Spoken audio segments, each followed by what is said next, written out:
E se o primeiro toque da humanidade na Lua não fosse um pequeno passo, mas sim uma explosão nuclear gigantesca? Parece ficção, né? Mas este documento que a gente está vendo é 100% real. Pertence ao projeto A-119, um plano militar confidencial de 1958. O objetivo direto deles? Detonar uma arma atômica no espaço. E para quem quer desvendar mais mistérios da Guerra Fria e apoiar essa nossa investigação histórica, já deixa a curtida e se inscreve no canal. Certo, vamos abrir esse arquivo. O plano para explodir. O infame projeto A-119. Fim dos anos 50. A paranoia tomava conta de absolutamente tudo. Imagina o clima de terror nos bastidores do poder naquela época. De um lado, a União Soviética lança o satélite Sputnik em 1957. O pânico de perder o domínio espacial gerou um terror total. E a resposta militar americana no ano seguinte, o projeto A-119. Basicamente uma manobra super agressiva, um verdadeiro show de relações públicas. O plano era simplesmente explodir uma arma no cosmos para a Terra inteira assistir em choque. Os detalhes da operação dão calafrios. Sob a liderança do físico Leonard Weiffel, o alvo era aquela linha tênue na Lua que divide a luz e a escuridão. O tamanho do artefato? A mesma escala da bomba de Hiroshima. A intenção era erguer uma nuvem de poeira tão colossal que, iluminada pelo Sol, a explosão seria vista a olho nu daqui da Terra. Claro que acabaram cancelando tudo, o medo de uma falha crítica no lançamento e de uma revolta popular absurda acabou falando mais alto. Ameaça silenciosa no espaço. Quando os testes subiram à órbita da Terra, os sonhos de bombardear a Lua foram engavetados. Só que a execução de detonações perigosas na nossa órbita virou uma realidade assustadora. 1.4. Esse é o rendimento em megatons do teste Starfish Prime. Pensa numa magnitude aterrorizante. Em 1962, eles detonaram isso a 400 quilômetros acima do Oceano Pacífico. Uma força destrutiva simplesmente incalculável. E o impacto fugiu totalmente do controle. O pulso eletromagnético varreu distâncias absurdas, apagou subitamente os postes de luz no Havaí e fritou os sistemas eletrônicos inteiros lá na Nova Zelândia. A gente está falando de um caos a mais de 1.300 quilômetros do epicentro. Uma força rasgando o céu de um jeito que ninguém previu. O que nos leva a um ponto-chave: o efeito Christofilos. É a teoria científica por trás de outra manobra chamada Operação Argus. O conceito sugeria que explosões em altitudes extremas criariam uma barreira magnética densa no espaço.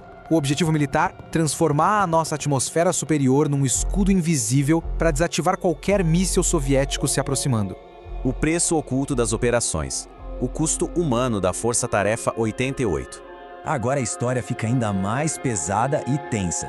Todo segredo tem um preço alto. Em abril de 1958, eles formaram a Força Tarefa 88. 9 navios cruzando o Atlântico Sul, com 4.500 pessoas a bordo. E aí vem o detalhe mais intrigante.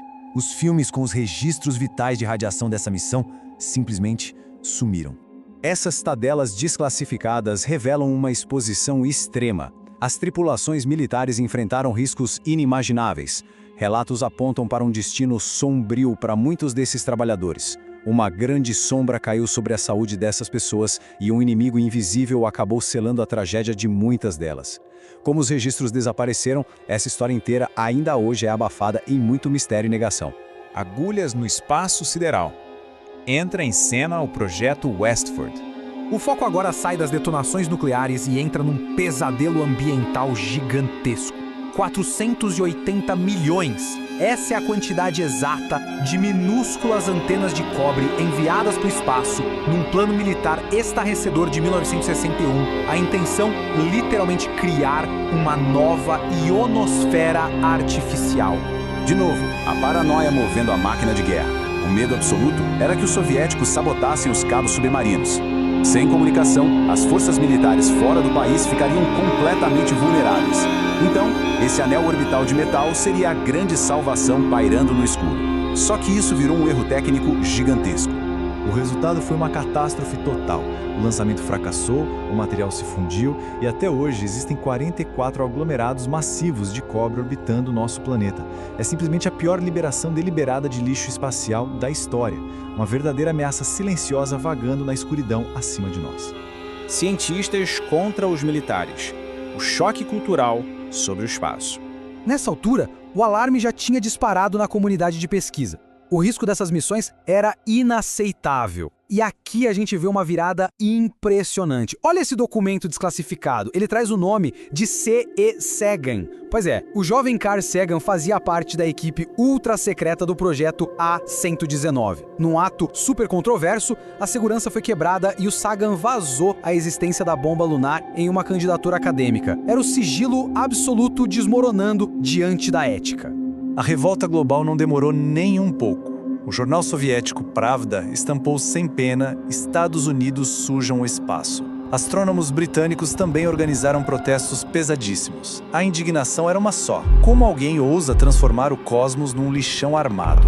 E aqui a gente percebe a raiz do choque cultural da época.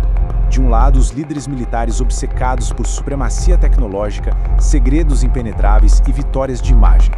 Do outro, pesquisadores apavorados tentando evitar uma crise global iminente e a destruição ambiental. Um dilema ético profundo, onde a pressão política batia de frente com a responsabilidade da ciência. O Tratado do Espaço Exterior, o fim da Era Secreta. As experiências irresponsáveis tinham cruzado todos os limites. A intensa pressão da opinião pública forçou o amanhecer de uma diplomacia transparente. Os diplomatas americanos tiveram que correr para a ONU para se explicar.